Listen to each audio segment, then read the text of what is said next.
মোট ইয়াকুব আলাইহিস সালামের ছেলেদেরকে ইয়াকুব আলাইহিস সালাম মিশরে পাঠাইছেন খাবার আনার জন্য 3 বার। তো প্রথমবার পূর্ণ দাম দিয়া খাবার আনছে, দাম আবার ফেরত দিছে ইউসুফ আলাইহিস সালাম, ভিতরে দিয়া দিছে। দ্বিতীয়বারে ছোট ভাই বিনিয়ামিনকে নিছে, নেওয়ার পরে কৌশল করে বিনিয়ামিনকে কি করে রাখছে, আটকায়া রাখছে।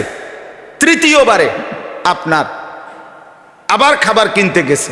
তো তাফসীরের মধ্যে আছে এই 3 বারেই ইয়াকুব আলাইহিস সালাম ওনার এই 10 ছেলেকে যাওয়ার সময় বলছে, বাবা খাবারের জন্য যাচ্ছ মিশরের বাজারে, যাও তো ঠিক আছে, আমার ছেলেটাকেও একটু তালাশ করো, আমার ওই ইউসুফকে কি করো, তালাশ করো।